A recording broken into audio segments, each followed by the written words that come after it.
Hello and welcome to Bendy, a podcast about being flexible in all the ways that means.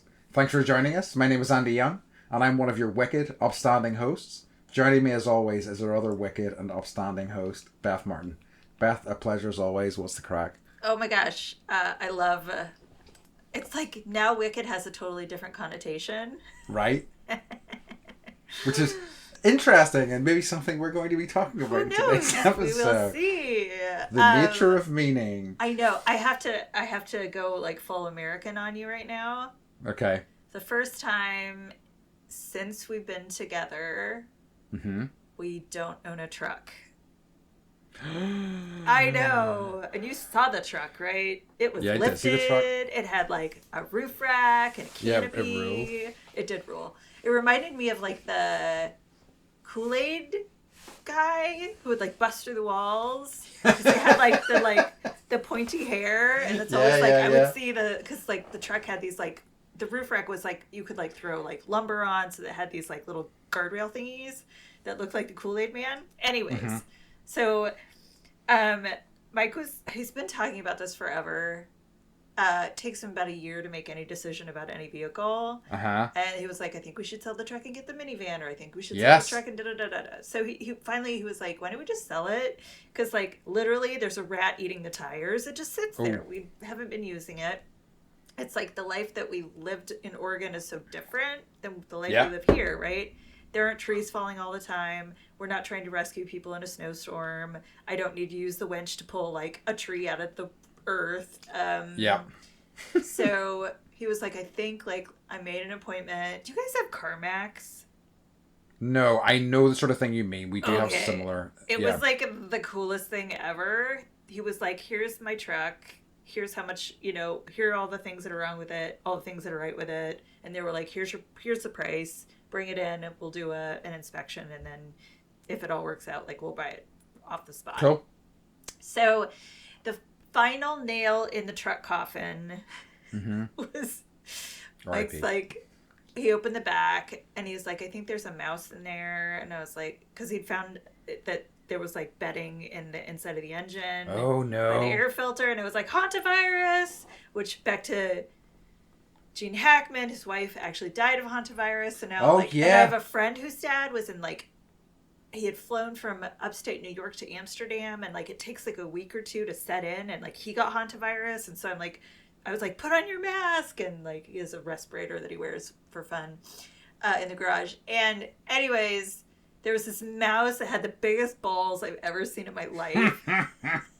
It was just like at home smoking a cigarette, and I was just like, nice. The hantavirus is here, like we can't just let this mouse eat our truck. Let's sell it. And so we went in an hour.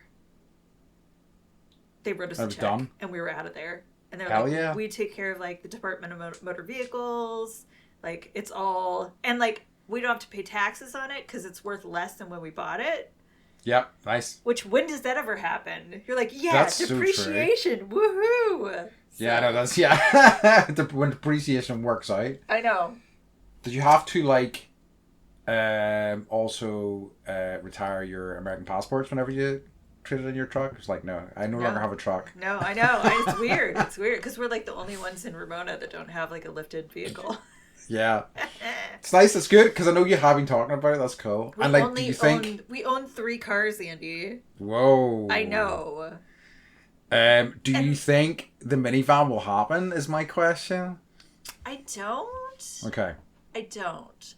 We're paying off credit card debt, which needs to happen. Yes. We paid our taxes, which was a sad day. So we're just trying to be responsible adults. And I'm like, this is probably the most responsible adulting thing we've ever done. Okay. Yeah. Congratulations. Thank you. I'm patting myself. It happened. And we got some money for it. So nice. Good. Yeah. Awesome. Yep. Love it. Yeah. What about you?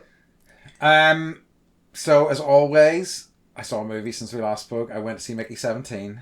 Oh, I'm so jealous. I enjoyed it. Okay. But I don't think it was a little bit disappointing to me. I liked a lot of it, but it just felt a wee bit baggy and kind of like there's lots of great performances and stuff in it, but it just felt a bit overcooked or something. I don't know. Was Robert Pattinson overacting? No, I thought he was great. I've got to say, he was really fantastic in it. I think it just felt, because I think about Parasite and I think about, you know, it was really genuinely funny, but it was fairly tight. I know it was like sprawling in its own way, but it was like, it had like a really great premise, and I think it told it in a really kind of interesting and focused way. This feels like more shaggy, more like he's just riffing, like having a bit of fun, you know, like as in the director that is. Didn't he won an Oscar for Parasite, right? He did. Best film, which is crazy and amazing. Unheard of, yeah. So I mean, after that, it's probably like you can do whatever you want. Well, this is exactly it. Like, you know, he basically did have a blank check to go make whatever you like, and I think he did. And like, don't get me wrong, it's fun, and it's one of those movies that I'm like, I am very glad there are movies like this getting made, you know, but it was just kind of like a bit all over the place. But like, still worth a look. And I'd say like, if you get an opportunity, I think you'd probably find some fun stuff in there. Okay. So, you know, my standard is high for having to leave the house and go see a movie in the theater. In that case, I'd say don't, maybe wait till it's streaming. Okay. It would be my take on that, you know, but like, but yeah, I still enjoyed it, don't get me wrong. It was just kind of didn't blow me away. Also, for the first time in a long time, I went out to a restaurant at the weekend, and like, maybe I'm getting old. I mean, I am getting old, but restaurants are so fucking noisy, especially on a weekend. And it was like, this one in particular was quite a small premises, so you were like pretty packed in, and it was just noisy, very hard to have a conversation. And I'm just like, this is why I avoid bars these days as well. Yeah. Well, and I think I've told you this before, I have bad bar voice. Like, you've experienced my bad. I'm like, it's true. Like, the way my horrible vocal fry voice, like, it doesn't carry. Yeah. So I'm like, I end up screaming, and then like the next day I sound even more poppy in my.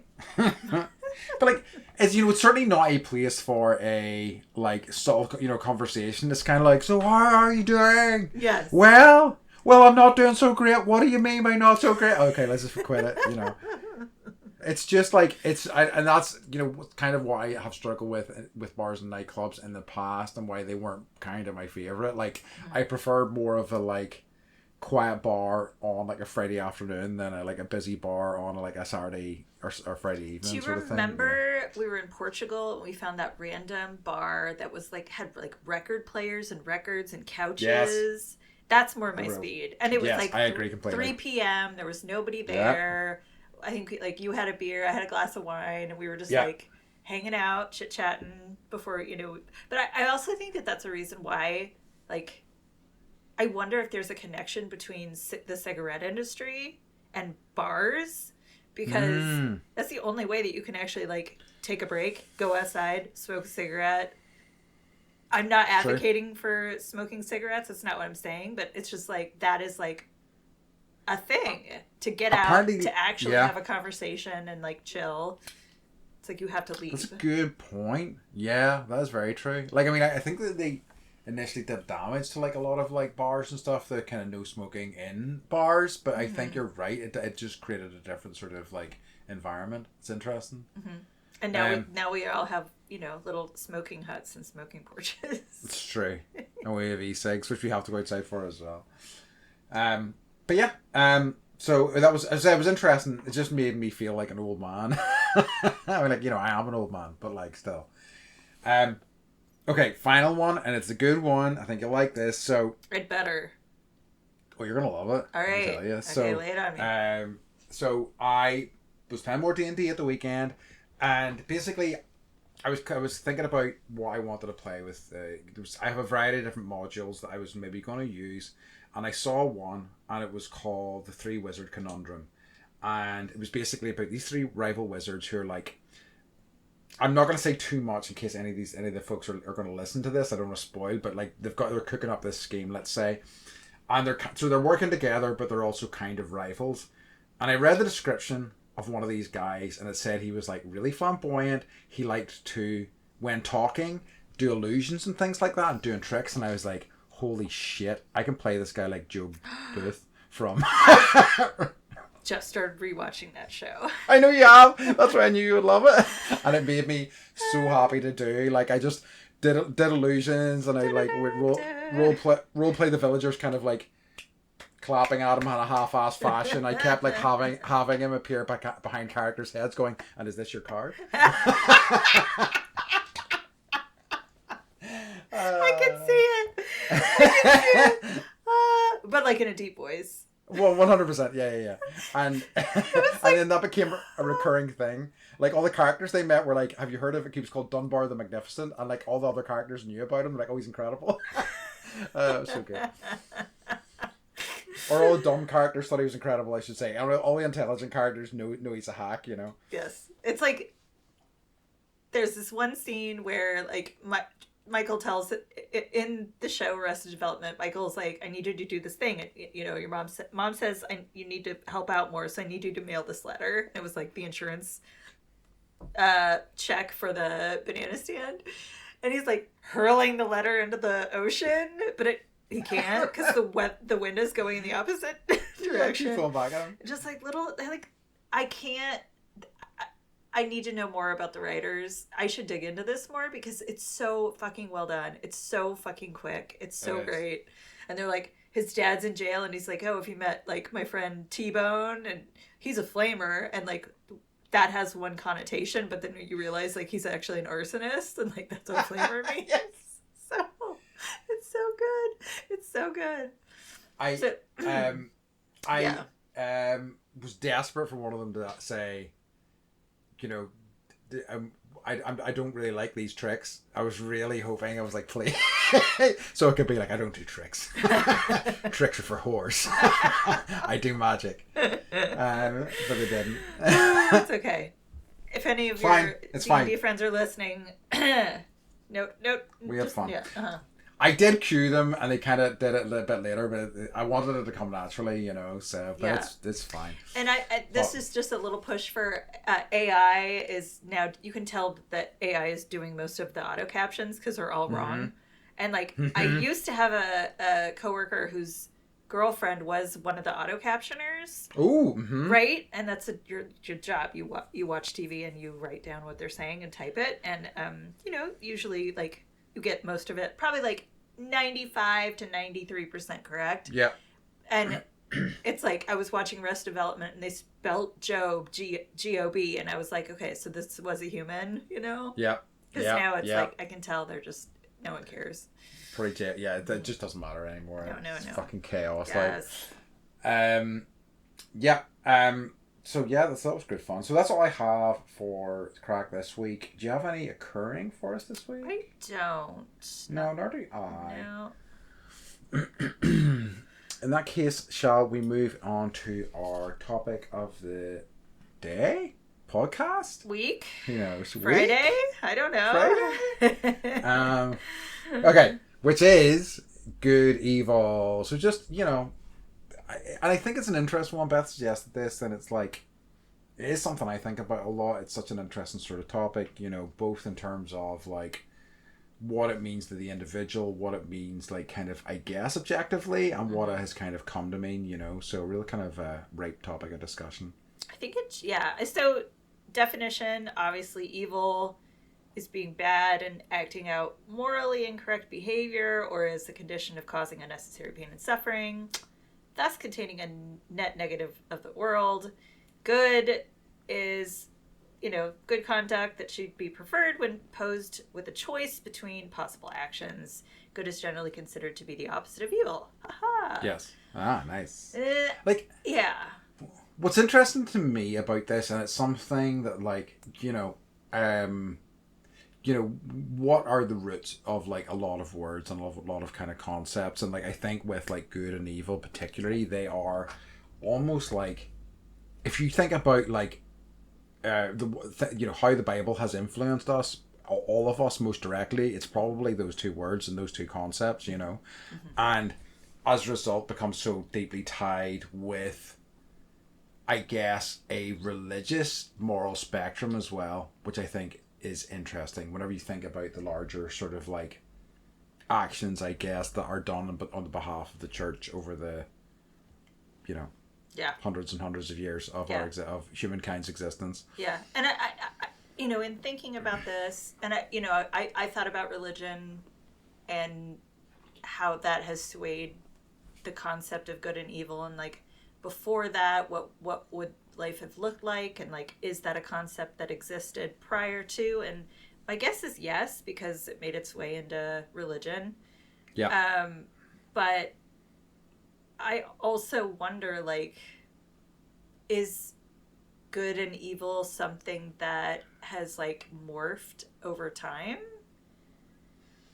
Yeah, like but I think it like, I think, you know, like so many definitions, it honestly changes constantly. Like I think depending on the person who's talking about it, it can change. And like, you know, one of the things I was thinking about was, I remember reading a book many years ago, and it was talking about the kind of colonization, I guess, let's put it in those words, of South America, and Cortez kind of seeing his mission as a holy mission, as, you know, I am here to show these people the true way, you know, like they are, you know, they are essentially worshipping evil, and I am here to either convert them or to kill them because they are our enemies, you know.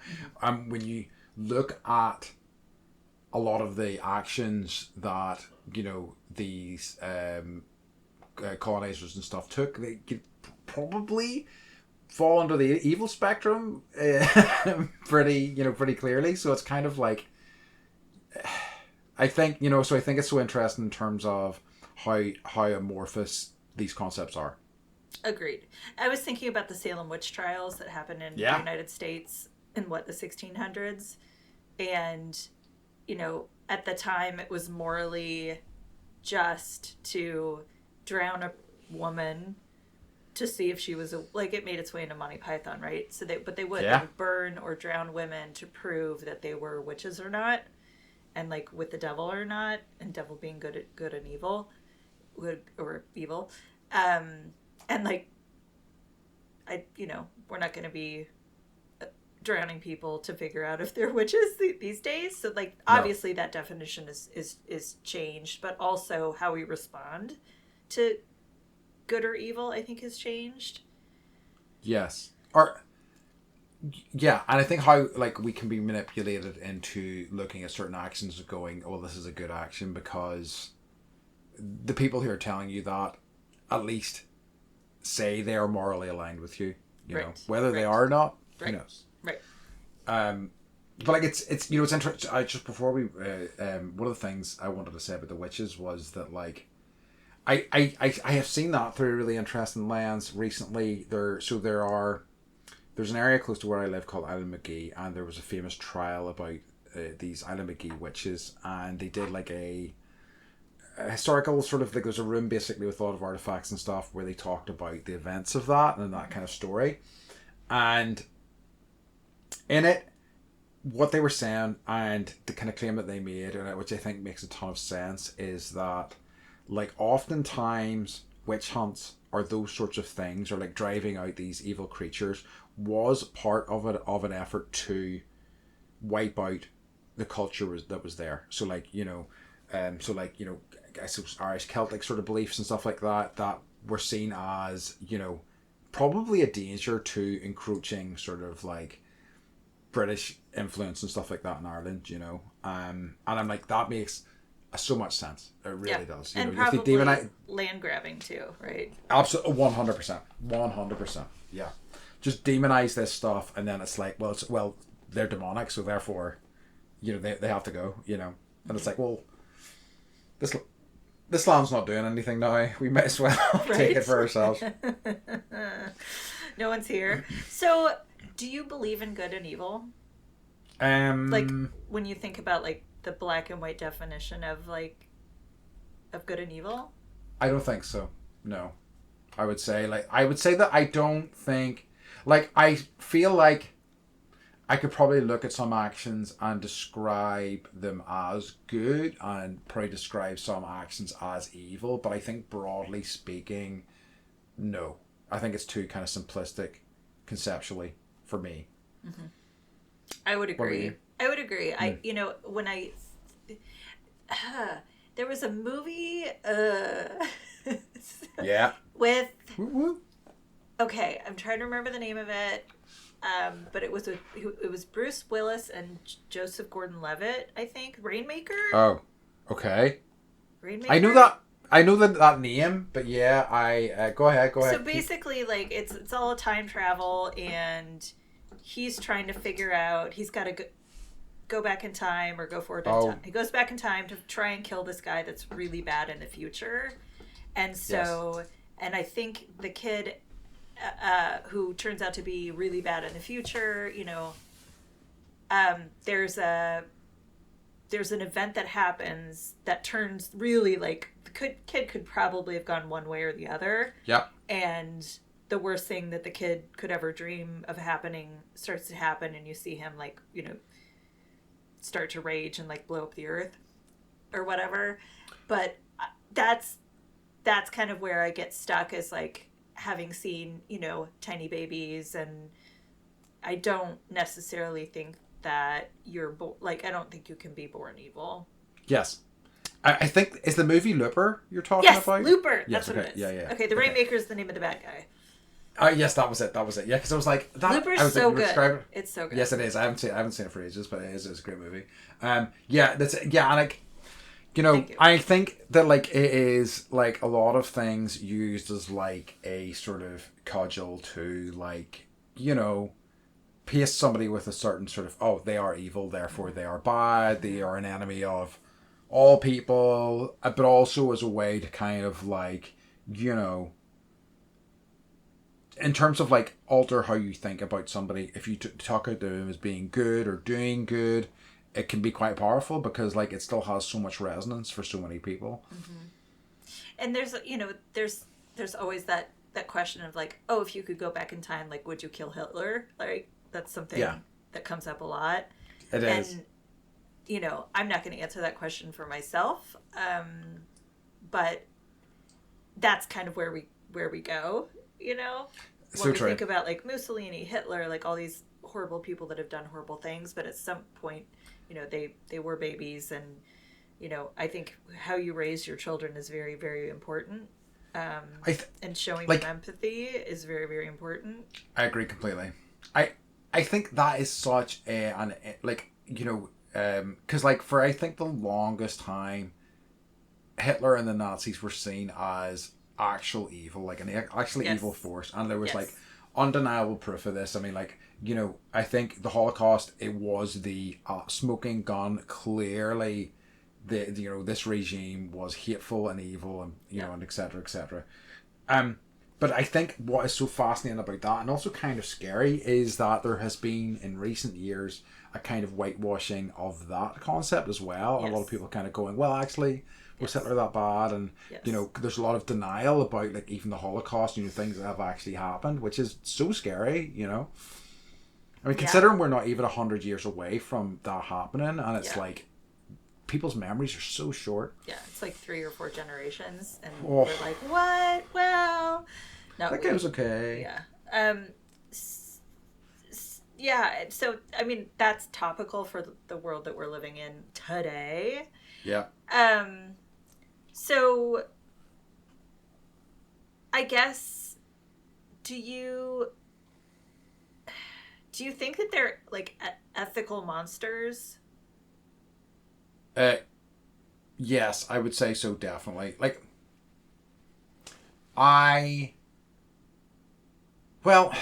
God, that's a whole other friggin' thing to unpack. I mean, like, I believe there are monsters who believe that they have ethics, is what I would say to that. So, like, I think that, some people, seem to think that they're doing right, even if their actions hurt others, or, maybe not directly, but actually cause others to be hurt.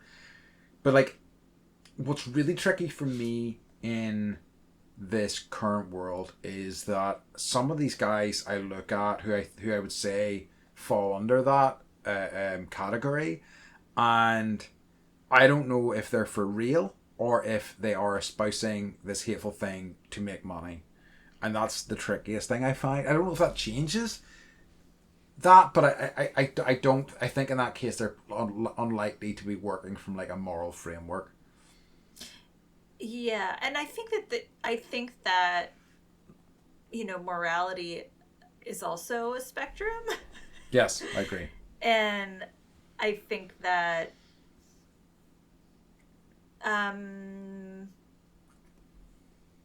how they're working with them in that is just different than how other people that have a different set of ethical standards operate. Ethical standards are hard, and I guess I don't think that ethical standards make you evil necessarily. I agree. Yeah, I do. And I mean, I think it's like so many of these things, and it's such a struggle whenever I was talking about this just the other day, where it's like, if I say a word, how it comes out from me and with the meaning that I imbue it with, it then travels to another person. They hear that word and they absorb it in their definition of that word, or their understanding, their relationship with that word based on all of their lived experiences. And it's just such a, there's so much of your meaning is lost whenever you say anything, and it's so hard then to feel like you're adequately communicating things. Mm-hmm. So what compels some people to do evil acts? Financial gain. Number one with a bullet, I think, truly. I really do think that is the king of all of these things. And especially if you can, if the nature of the kind of evil you're doing, and maybe it's hurting people or whatever, if you are removed from it enough layers along, you can just kind of hand wave it away, basically, as a cost of doing business or whatever, because you're not actually having to get your hands dirty with the really kind of nasty part of it. Mm-hmm. I would agree with that. I think the thing that takes over, I don't want to use the word that I'm the thing above that would be power. Yeah. And that's true. With power, because I can think of a lot of gurus that it's true, have not acted the way that they should with the people that follow them, and that's not, depending on the culture, money isn't as much of a driving force. That's a good point. It's more power over others, and usually being able to sexually assault people and get away with it. Yay! But there was some movie, again, me and my some movie, but that said that we're all one step away from murder, and the film explores that concept, and it wasn't so much the film.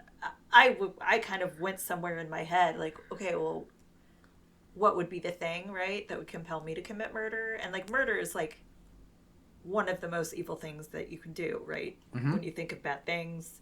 But I think if someone, hurt, I can't even say the words, but if something happened to one of my family members, the tiny ones, I would probably yeah, because it would be an emotional reaction. Do you know what I mean? And but then what does that fall under? Because it's it's not a, there's the idea of a crime of passion, and it's if you are put in a position like that, does that still fall under the category of being good or evil? Is that maybe not something altogether different? Where does morality fall in that? Exactly. And it's so thorny. It really is. But I think in terms of that question, or that concept of us all being one degree removed from killing someone, love and hate are very powerful emotions, and they are. When those get jumbled and crossed, then bad things can happen.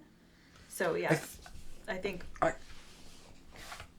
I think it's what, like, you know, I think people really struggle with, and like I include myself in this, like emotional regulation and knowing even what it is that you're feeling and things like that. And I think it really kind of leads people down paths that maybe are, you know, darker or whatever all too often, you know. And it's like such a shame that there's not more kind of work done to kind of like help people deal with that, you know. But like, you know, I also kind of understand that like those sorts of things and the kind of thinking and the research around those sorts of things is in its infancy, and you know, there's not enough money to do all the other things we need to be doing in schools. So the chances of that happening are slim to non-existent. But you know, it's interesting too, just watching, you know, children be raised in the town that I live in, and you know, the things that I can see that are being impressed upon them at a very young age, and I'm just like, oh man, this kid doesn't even have a chance, right? So it's just like I think that and I feel like it's a term that's overused more and more, or maybe not. Maybe it's something that should be out there more often talked about, but just this idea of like generational trauma and trying to, you know, eradicate that, and you know, trauma comes through generations, and it's like biological too, because like I think so let me think about this. My grandchildren are, because if you're female, you're born with all the eggs you'll ever have.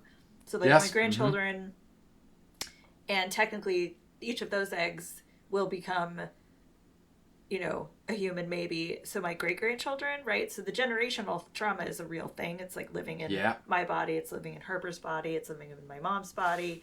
So I do think that I'm rambling a little bit, but I think that stuff does carry through in weird ways. I think so too. Like, it's in, you know, and it's interesting because like there is, so like in this country, and we've talked about it a little bit before, you know, we had the Troubles, and so that was, which I just love the term, the Troubles. I know, isn't it? Did they sound so charming? I know. And like, because of that, and because of like a lot of the shit that people went through from that, there is like, we are like one generation removed from that generational trauma, and you still see the effects of it today. Like there is like such a high rate of depression and like other sort of like mood disorders and things like that, and how that then impacts the next, like some of those people have had children and how that affects those children, and so on and so forth, you know. And it's it's wild, but it's just, again, it's like, because it is hard to, I think, you know, accurately assess and accurately go, well, here are the numbers on this. It's seen as it's not really paid attention to as it should be, you know. So I have a new question for you. Is there anyone who seems absolutely evil who's actually good?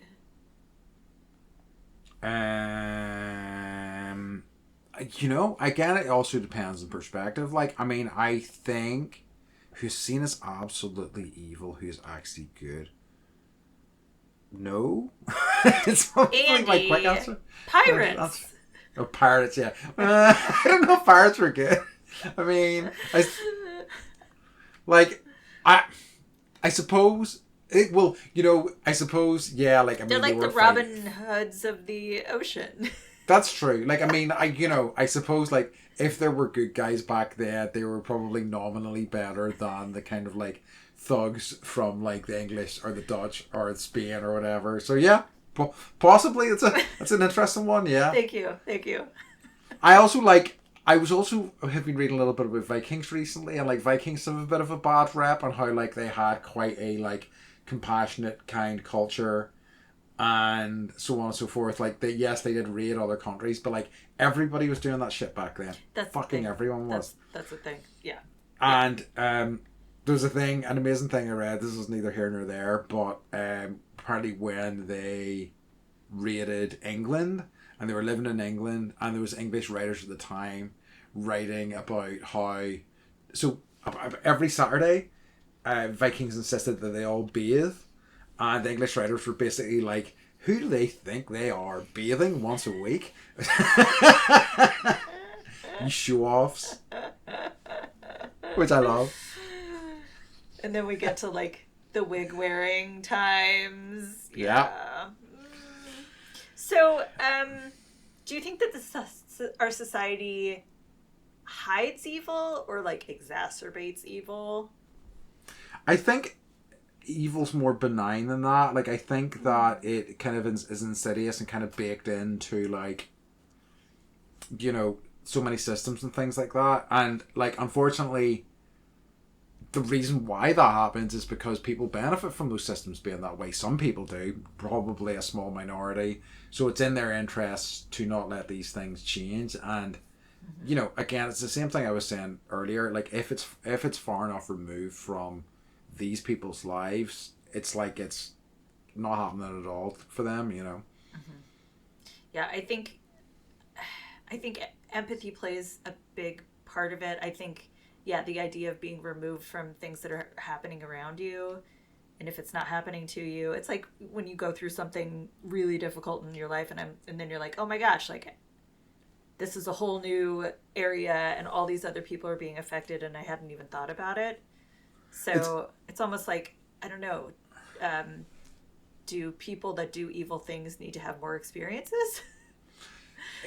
So there was, like, I'm going to butcher this because I can't remember the specifics of it, but I'll get most of it. So basically there was this, a writer or like somebody who studied how people work, and I'm speaking in vagaries because I can't remember it exactly, but essentially talking about how most humans have one of two survival strategies, which is they look upon all humanity holistically and think, how do these things affect everyone? Or they think about the people that are their tribe, so, you know, which would be their family, maybe other people in their town and things like that, and they can really not really see beyond that. Yep. And they're both kind of valid strategies for survival. So, and I think that, like, if people are in that latter group, that they really kind of struggle to then see the effect of these things on other people until, like, it's like you see it, we're seeing it happening right now, and like so many like right-wing voters who are like, oh, this person's amazing, their person gets into power,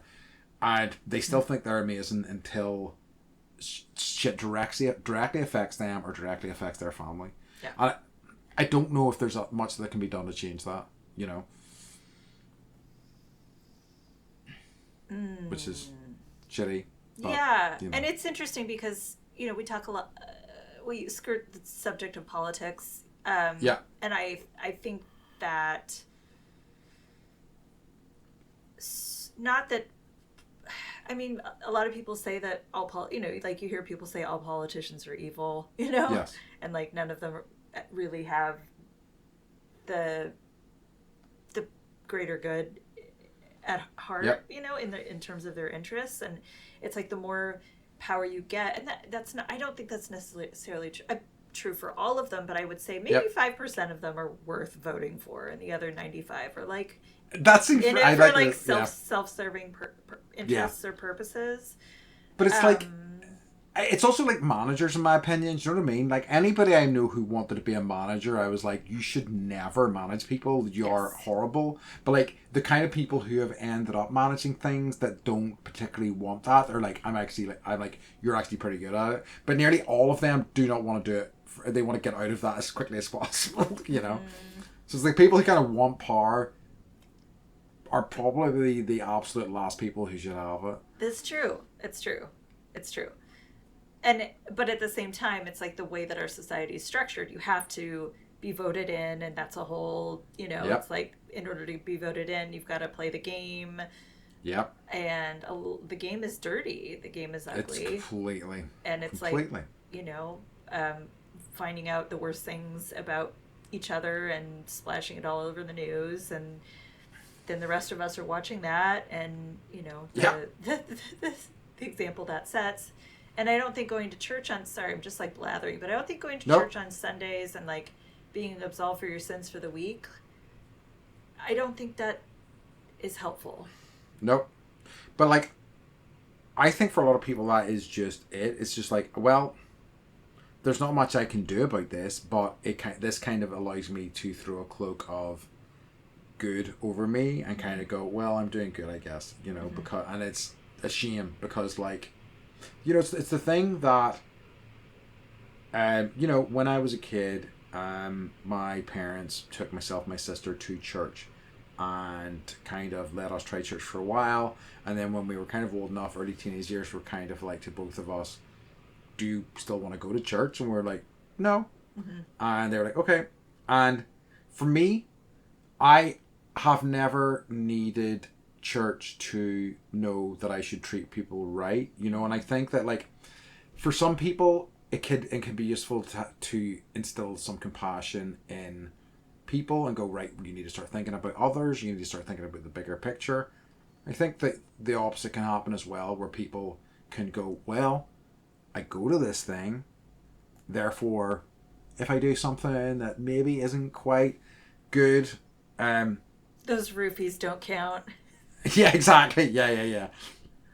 I'm still with a good gang, so I'm basically okay here. Do you ever wonder, like, if we just eradicated, like, if I could snap my fingers and, like, religion never existed, wonder what our society would be like?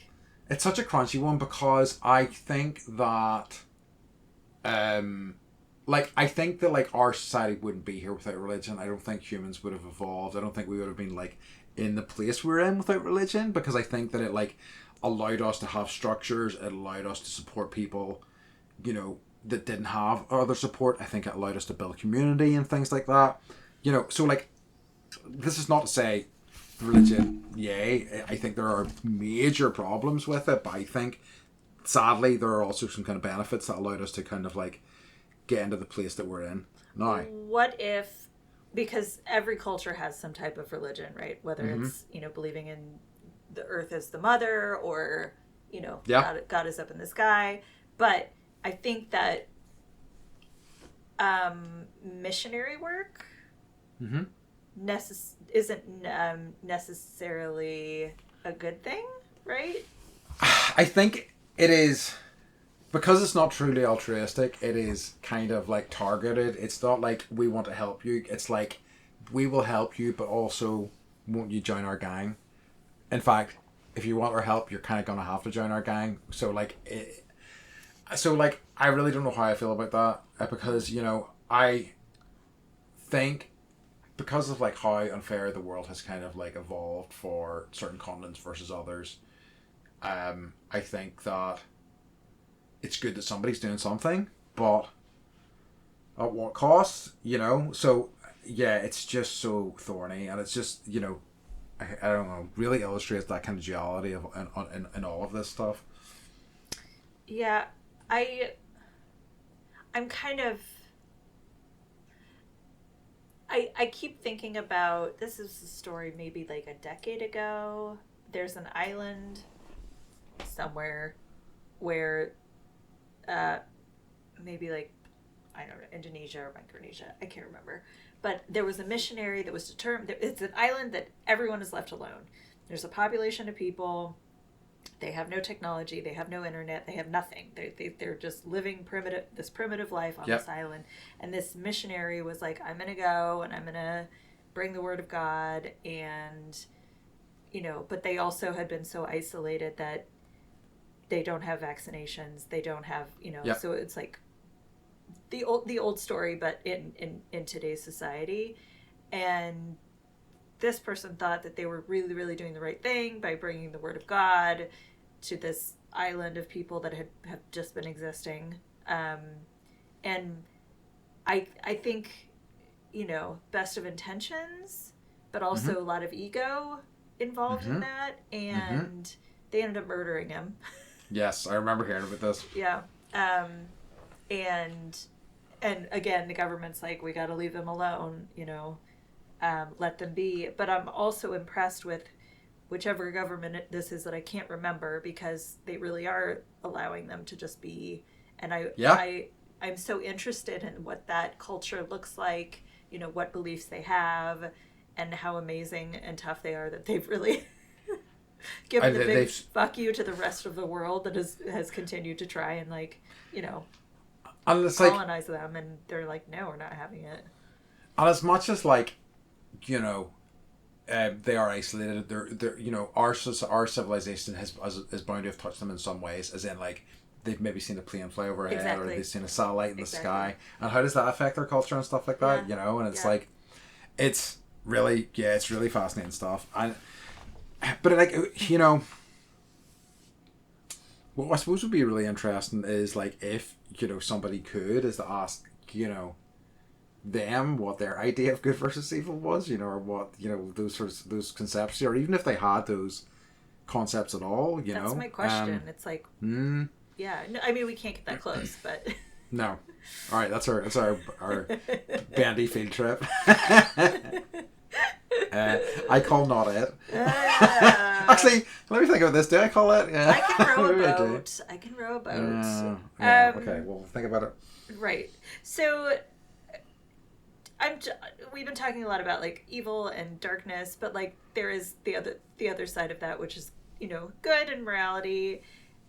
So, do you have any examples of good from like your own personal experiences, or like someone that you saw contribute something that was good and you perceived it as being good?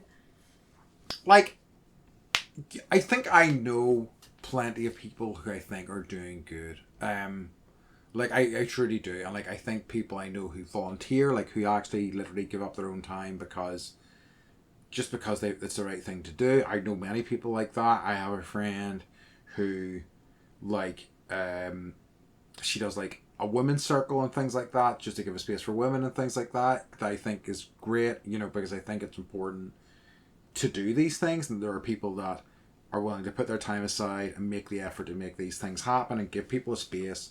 So like, I think there is lots of good in the world. Like, I think there's lots of truly, you know, unambiguously good actions in the world, you know, and I think there are a lot of people doing them, but I think that all too often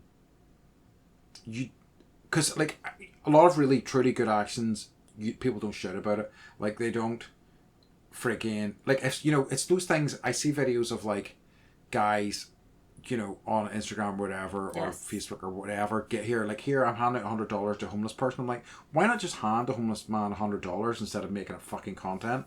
You know, I don't hate that. I feel like it's whatever. Exploitive. Yeah. It is exploitative, you know? And like, so I think that like that is, you know, in terms of like actual good and true good, is that it goes uncelebrated, I think, a lot, you know. Which, you know, you watch the news, you read the newspaper, you see the things. It's like, we don't sell.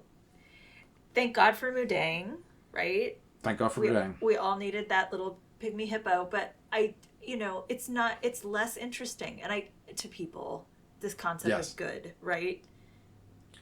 Like, fear is more interesting than, you know. It sells more. It draws more eyes. Yeah. Yep. It's so true. It's so true. And it's such a shame, you know, because like, and like, you know, they have very much found, we've talked about that, you know, marketing and sales and stuff like that, episodes where it's like, they have literally found that people are more driven, or you know, people who are afraid or scared of things will buy more, and so on and so forth. So it's just like, because of how, you know, money driven and money focused our society is, like, it's a capitalist society, then that's, unfortunately, we're going to see a lot more about evil stuff than good stuff, you know. Timu. Yeah. So, yes. But like, you know, I was thinking about that too. Like, what are ways where people can contribute to society in a positive manner? Like, there's volunteering.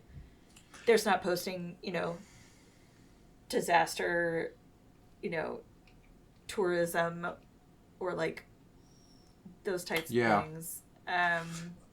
Like, I think the only effective way to do it is small scale, like, so volunteering. Like, I think if you go on a big scale, it can't help but be corrupted. I mean, not exclusively, and I'm sure there are examples that people could give me and I could go, yeah, okay, I would agree with that. There's a big skill thing. I mean, like, I look at, like, you know, Mr. Beast, for example, and things like that, and all the kind of stuff that he does, and it's so much, like, content driven. It's like, you know, he did all this stuff in Africa and stuff like that, and it's like, well, but you are a multi-millionaire, you know, are you giving people a share of this on your earnings? I'm sure he's not, you know.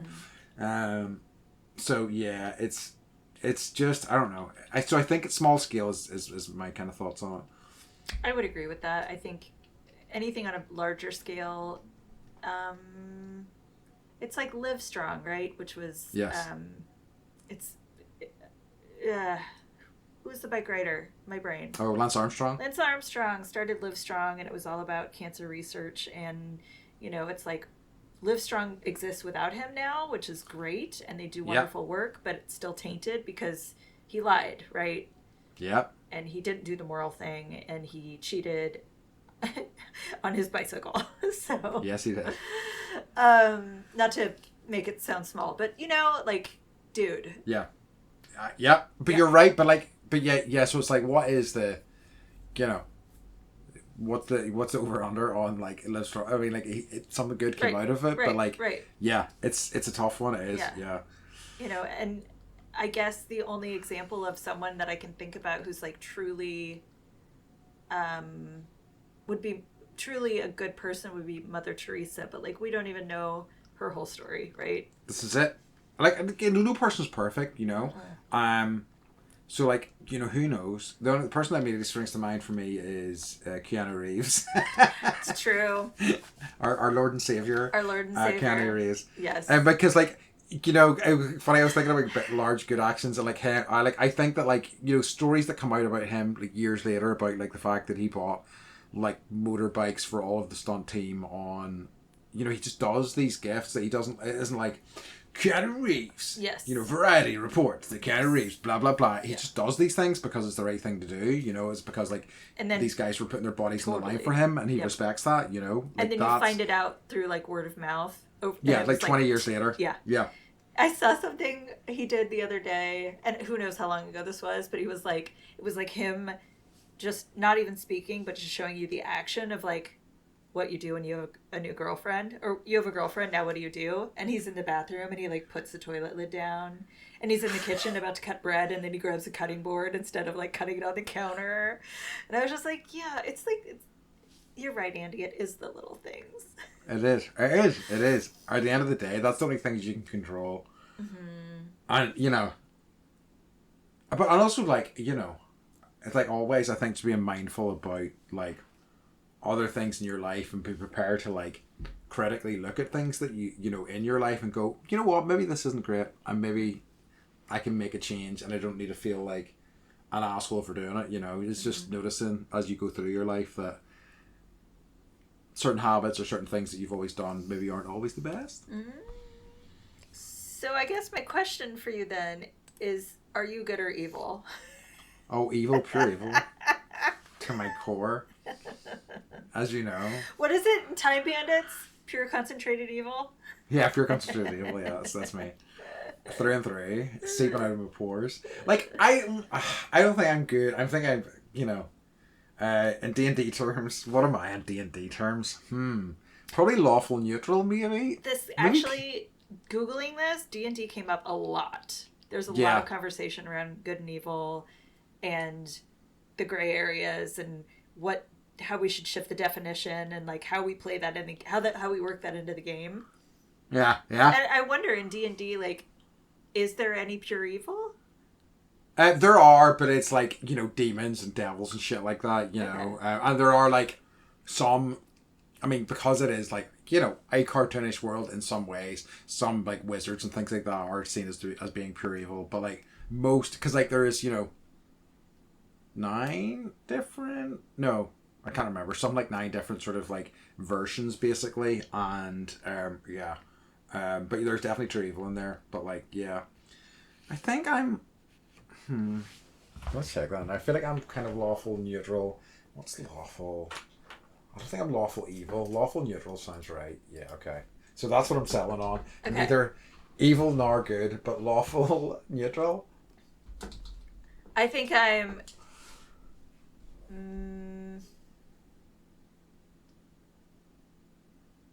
I think I'm critically good. Like I'm critical of everything and everyone. Yes. And I don't think that's a good trait to have, you know, because I do tend to, like, I see, that's not true. The people I really think are good, I see the good in. And the people that are in the gray area, I think I tend to see as being more evil than good, which isn't, it's like, that's not helping, right? Yeah. So I think in terms of the way I view things, especially in such a polarizing time, it's so easy to be like, oh, they're evil, you know, oh, they're bad. But it's like everyone's living their own lives. And I just, you know, I'm trying to like check myself a little bit because it's so easy just to be like, you know, like, shit's fucked. You can 100% like have a conversation. It is. But like you can meet somebody who has really kind of polarizing political views to you and would say things and have opinions that you would find abhorrent. That you speak to them, you're like, oh, they're a nice person. They treated me kindly. They, you know, opened the door for me. They paid for my food because I didn't have money. You know, it's just like, so it's like, it's so difficult to, I don't know, to think about that. Can I give you, okay, this is what lawful neutral is. So like, okay, I'll give it to you first. So it prioritizes order and upholding rules, regulations and traditions, but without a strong moral compass, focusing on impartiality and consistency rather than good or evil. So I like that apart from the prioritizes order and upholding rules. I am an anarchist at my core. I don't like traditions. Traditions are peer pressure from dead people, in my opinion. Mm-hmm. So yeah, I kind of like that, but I don't think I'm true neutral, so yeah. Lawful neutral-ish, let's say. That doesn't answer your question at all. It does. It does. Not. No. It does not. But yeah, like... I think like when I think of anybody that's good, it's you. So. Okay, thank you. I appreciate that. I mean, like, you know, you're welcome. I'm kind you're of welcome. like, of course, yeah. I like it. I mean, like, I think about it in terms of like, and this is a thing I always think about it whenever people call me good was whenever like, you know, go back to the well, Army of Darkness once again. Whenever Ash.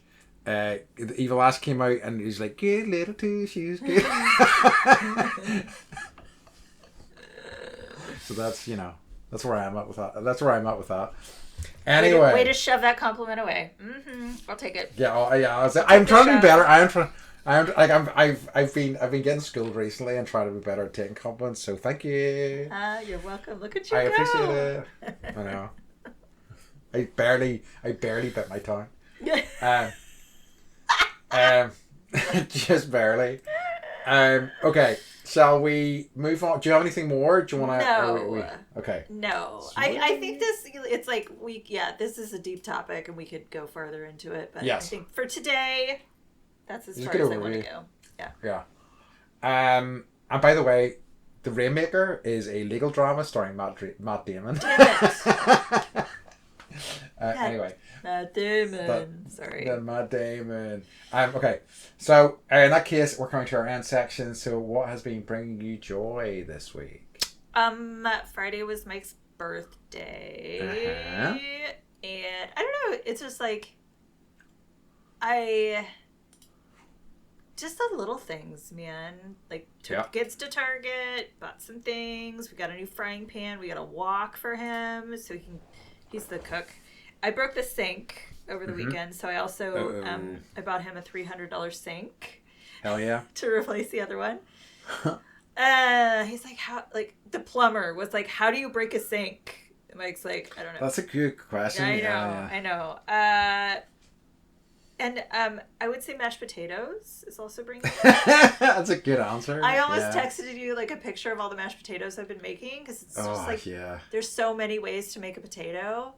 But I think mashed is my favorite.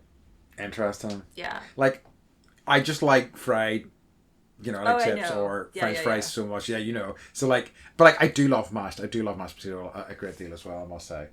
I would dip a fry in a mashed potato and be like, that would be like ideal. Do you dip fries in milkshakes? I've heard of people doing it. Yeah. The kids do it, actually. Okay. Like their Frosty, their Wendy's Frosty. Yeah. They do that. I kind of want to. Yeah. Okay. That's yeah. I see. Okay. Add it to your list. Oh well, my life goals. Yes. Okay, so for me, I don't know if I've done this one. So I've been and it's an interesting. I think it's like on topic. So I have been really loving a game called Marvel Rivals recently, Heard of it. Mm-hmm. and it's great because I love Marvel, as we know, and it's kind of great to play all these guys, and they're really kind of well implemented. It looks fantastic. It's one of these free to play games, but essentially, if you want to unlock costumes and stuff like that, you've got to pay basically. Gotta pay to play. You got to pay to play, but it has been a big success for this company. Like really done way better. I mean, like they were hoping for good things, but it has done way better than they hoped. It's been a really big hit for them. And they had a team of American developers, about 100 people. As soon as the game shipped, they closed down the office and they fired them all. And it's just like, wow. But like, that is video game development in a nutshell. It's a nightmare. And like, your jobs are just, having like a long-term job in video game development is very, very difficult. And it just sucks. And you're just like, oh man, I'm enjoying this game. But I also kind of have an awareness that basically all video game companies operate this way. And honestly, most companies operate this way. So it's just, So, good and evil in action there. The game's good. But all companies are But all the people evil. got fired. Yeah. All companies are We're just evil. playing on the backs of people on unemployment. Yeah. And I gotta live with that. But as I say, there was a thing I've heard recently, which is... there is no ethical consumption under capitalism, and I think it's very true. So, Interesting. I think it's true. I just as a way to kind of be like, don't deny yourself treats just because you want to like stick it in the eye of this corporation, because honestly, it probably won't make a lot of difference to them. I mean, like you can do small things here and there, and I think everybody should, but by and large, this is the world we live in. And you deserve treats sometimes, Yeah, and buy your treats from people that, own their own businesses. Yes.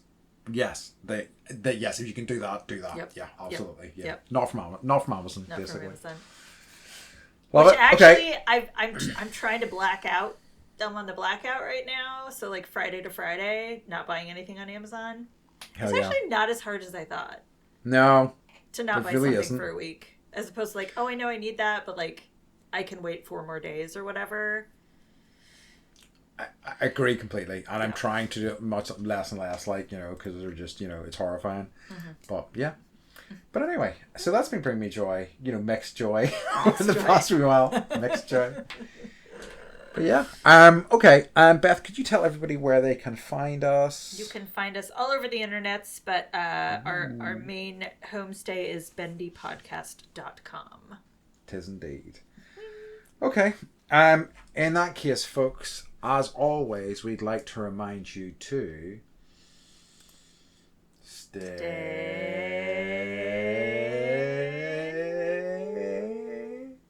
bendy. I might need a voice coach.